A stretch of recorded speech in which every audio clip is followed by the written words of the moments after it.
morning to everyone. Today we will discuss analysis of composite bar. Before going to discuss analysis of composite bar, better to revise once again single bar and its behavior. For example, let us consider a bar of length say as L1. What about the length of the bar L1? Let us assume or simply L. Right?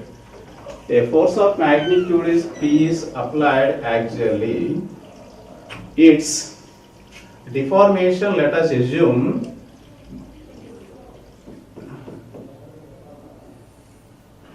change in length would be R is equal to delta L. This is delta L, for example. One of its end is fixed, other end is free, subjected to a load. Simply. So the material is steel. The metal is steel. Before going to discuss analysis of composite bar, better to analyze the behavior of a single bar.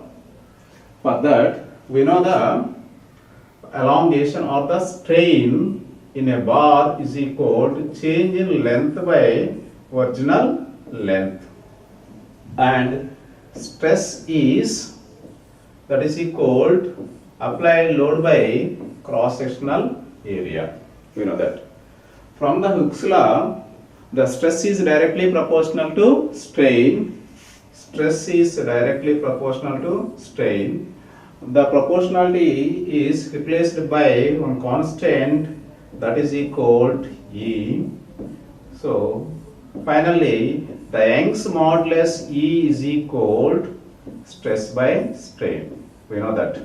This is the behavior of the steel bar, a single steel bar subjected to a load. So, coming to the next case, analysis of composite bar. A composite bar made of two bars of different materials. It is very, very important one. Two different materials rigidly fixed together. Different materials fixed together. So, for example, let us consider a composite bar. What about the composite bar?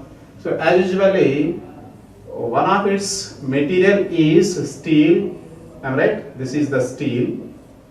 All right, and another member is encased, or simply this is the another material. The hatching portion is represented the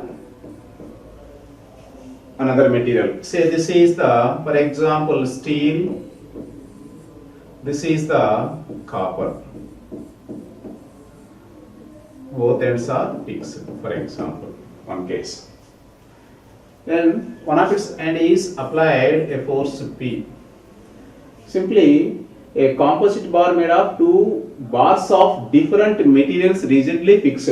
One is steel, that is represented with the hatching portion. Second one is the another material, copper. So, whenever a force is applied, there is a change in dimension as well as stresses are induced due to fixed together.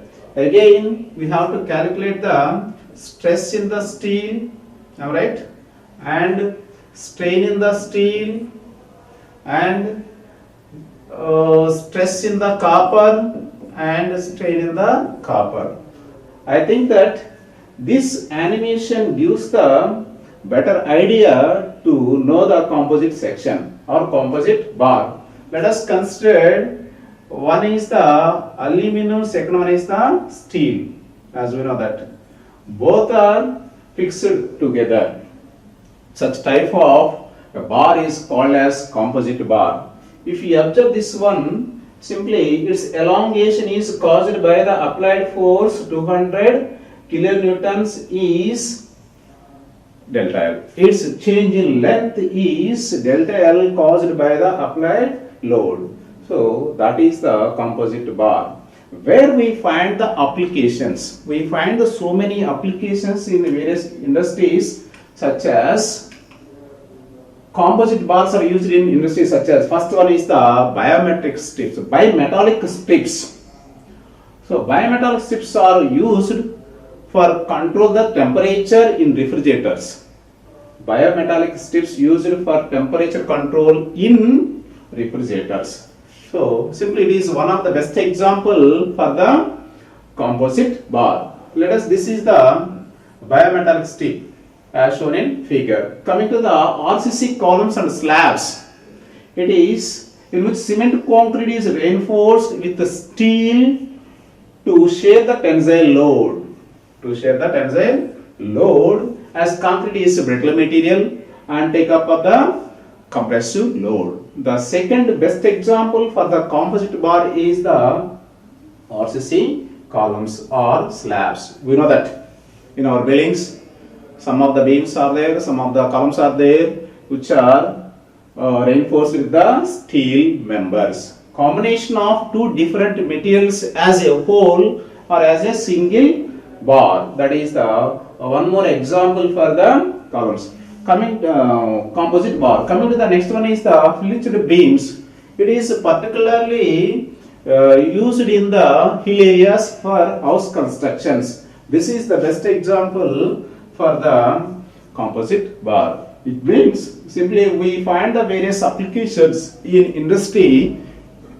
Among those, some of the applications are explained. One is the biometallic strip used for the control the temperature in refrigerators. Second one is the RCC columns and slabs. It is combination of the concrete and the steel. And third one is the flitched beams. It is the combination of the wood and steel. So this is the best example for the. These are the best example for the composite bars. Coming to the analysis, what we have to find out. If you observe the animation, though the composite bar is made up of with two different materials, the elongation delta L is same. First case. It means the second one is the load 200 kilonewtons is taken by the two materials. 2000 kilonewtons taken by the two materials. So there are two important points. One is for the composite bars, the following 2 points are important for the explanation or the for analysis point of view. The first one is the extension or compression in each bar is equal. For example, let us consider first one is the one member or the one material, say this is the steel. Alright. So a force of magnitude P is applied. Let us its corresponding displacement or deformation is delta Ls, for example. Coming to the next case, say this is the copper. Whenever the copper is subjected to the same amount of force, its deformation is delta Lc. Here we remember one thing. When these two materials are subjected to the same force separately, definitely the delta Ls is not equal to delta Lc. That is the first case. Alright. Coming to the second case, if both are together,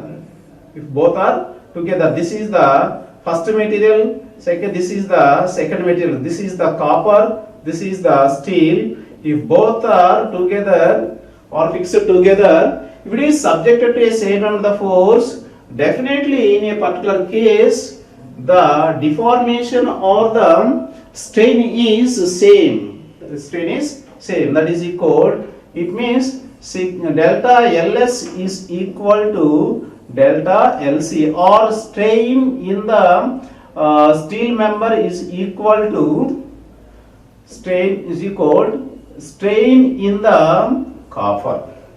So while solving any problem, these are the 2 points are very important. The first one is the extension or compression in each bar is equal. Hence deformation for a unit length, that is strain in each bar is equal. Coming to the next case, the total external load on the composite bar is equal to the sum of the loads carried by each different material.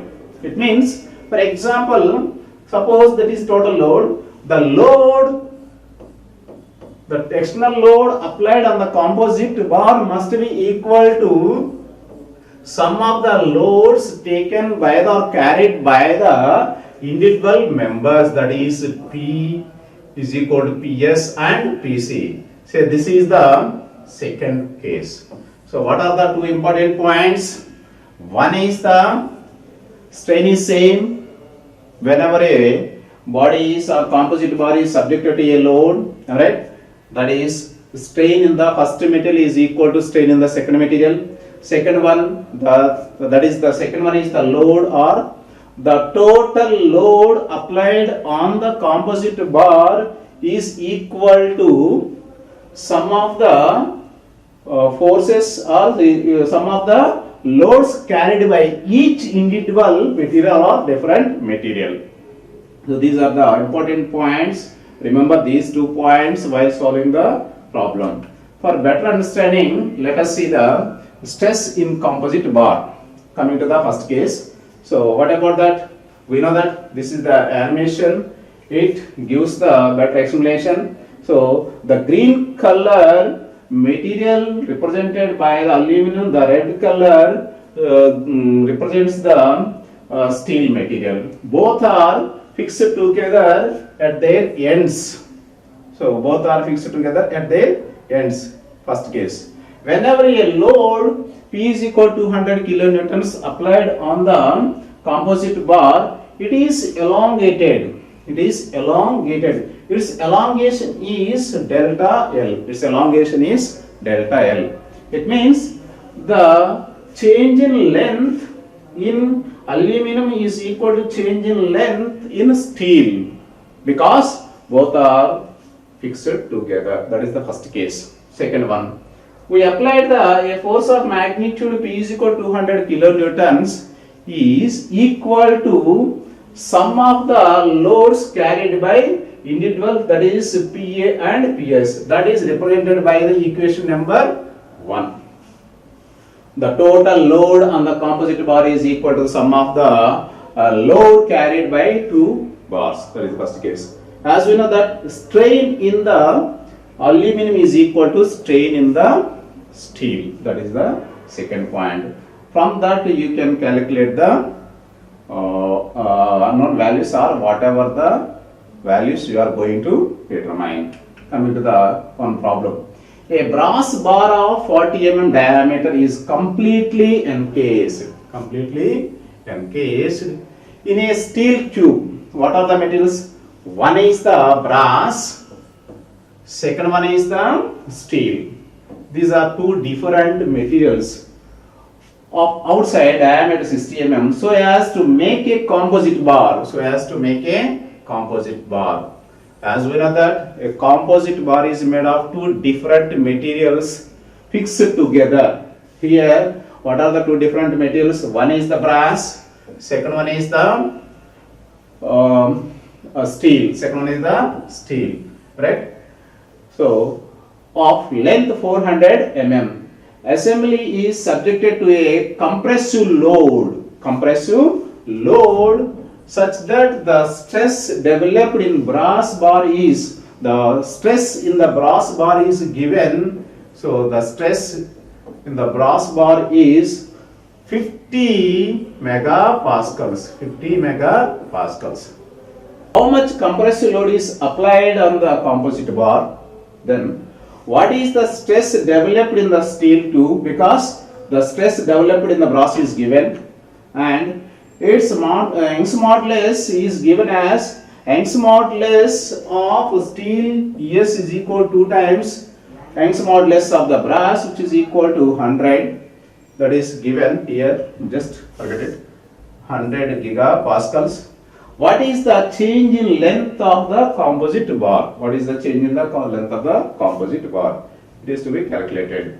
So what is given? No doubt about all. Before going to discuss about the or solve the problem, first of all find out whether it is composite bar or not. Second one is what are the materials and what is the given data. So coming to the given data, what is the diameter of the brass? 40 mm.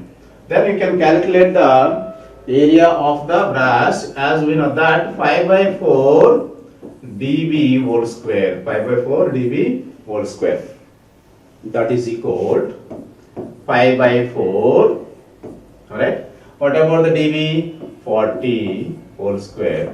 Finally, it is equal to 1256.6 mm square. This is the cross-sectional area of the brass. So, as per the given problem, what is that? So, this is the brass. Am I right? This is the brass. A brass is in a steel material. This is the steel. This is the brass, right? Of diameter dV, right? This is the steel. The hatching portion is represented as steel. Its diameter is simply capital D, which is equal to 60 mm. Then the cross-sectional area of the steel member is, we know that is pi by 4. What about the capital D? That is pi by 4. Capital D is 60 whole square minus small d, that is 40 whole square. So finally it is 1570.8 mm square. So we know the diameter of the brass and its cross-sectional area is calculated, as we know that. And we know the outside diameter of the steel, which is equal to 60, and we can calculate the cross-sectional area of the steel also. Then next one is stress in the brass is given. Stress in the brass is given. From the definition, stress is equal to load by area. Stress is equal to load by area. What we have to calculate? We have to calculate the load on the brass. That is equal, as we know that PV is equal to stress into area. Stress is already given, that is equal 50 into, what about the cross-sectional area of the brass? That is, as we know that 1256.6. So finally the force in the brass member is 62.832 kilonewtons. As we know that the strain in the composite section is same for both the materials. The strain is equal. The strain is equal in the steel as well as the brass. As we know that according to the from Hooke's law, stress is equal, we know that Young's modulus is equal to stress by strain. So from the equation 1 and 2, what we have to calculate? So as we know that from this equation, strain is equal stress by Young's modulus. So I think that substitute that value in equation number 1, or simply this is the strain in terms of the stress and Young's modulus of the steel. This is the strain for the brass in terms of the Young's modulus and the stress. As we know that from this equation, say this is the equation number 3. What we have to calculate? We have to calculate the load carried by the steel member of the composite bar. For that, initially we have to calculate the stress in the steel member. For that, from this equation 3, simply that is equal, sigma S is equal sigma B by EB into ES. I think that we know the Young's modulus of the steel and we know the Young's modulus of the brass, which is given, and we know the stress of the brass, which is given, which is equal to 50 Newton per mm square. From this you can calculate the stress induced in the steel member of a composite bar, which is equal to 100 megapascals. That is the second point. Coming to the next case, we know the stress and we know the cross-sectional area of the steel member. What about the stress? The stress is induced in the steel member is 100 megapascals, that is 10 to the power of 6 into whatever the cross sectional area of the steel, that is equal already calculated, that is around 1560, am I right? Almost all. So that is equal 157.08. So from this you can calculate the load also. Finally, coming to the next case, already we calculated the stress and strain. So finally, what about the total load? You calculated the load in the brass as well as the load in the steel. Change in length is also calculated, that is equal to whatever the stress developed in the brass, that is equal to stress in the brass is equal to 50. So that is equal to 50 divided by Young's modulus of the brass is also given, am I right? This is the known value, and the length of the composite bar is 400. Its final value is, the change in length of the composite bar is 0.190 mm. So this is the change in length of a composite bar due to the applied load of 100 pascals.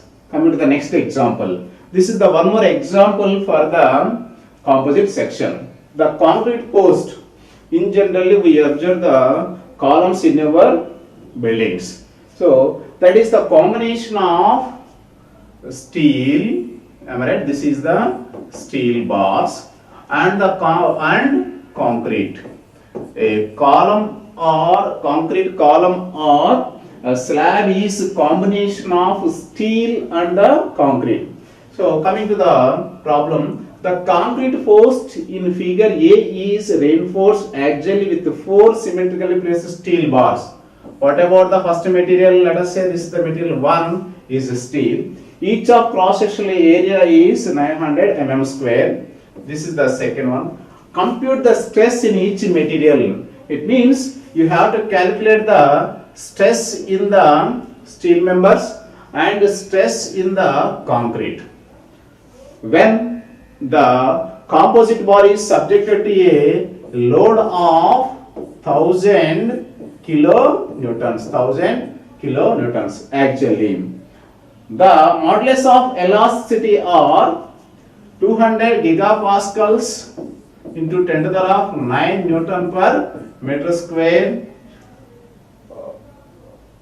for steel, that is Young's modulus for steel, and 14 gigapascals for the concrete. We know that for the concrete. I think that the previous problem helped to solve this problem. So what we have to calculate? We have to calculate the stress in the steel member and stress in the concrete. So we know that two equations. First equation is equilibrium equation, that is the force equation. As we discussed earlier, what about the total force acting on the member is assumed P. The total force is carried by the individual force must be equal to, that is the force in the steel members represented by PS and PC in the concrete. This is the equation number 1. So what about the second equation? The second equation is regarding the compatibility equation. What about the compatibility equation? The strain in the steel member must be equal to strain in the concrete. This is the equation number 2. Then the Hooke's law helps to solve the problem, that is equal from the Hooke's law, Young's modulus is equal to stress by strain. Using these three equations, we can solve the above problem or this problem. What is the first one? As we know that the total load applied on a composite bar must be equal to sum of the load carried by the individual members. That is the first case. Mathematically, P is equal to PS plus PC. What about the second one? Whenever two different materials of two different metals are fixed together rigidly, it becomes a composite bar. When the composite bar is subjected to any axial load, definitely the strain in each member or each metal is same. So these two equations are very important. Then go for the usage of the Hooke's law. So here we have to remember how many steel bars are there. The total steel bars are 4. According to the given problem, the equation is developed for the equilibrium equation, that is 4PST plus 4CO, which is equal to 1.0 into 10 to the power 6. That is the total load. Then go for the strain. The strain in the steel must be equal to strain in the concrete. Alright? From the Hooke's law, what we know? That is equal, from the Hooke's law, we have already E is equal to stress by strain. So we have to calculate from that equation, right? Stress in any member is equal to P by A, right?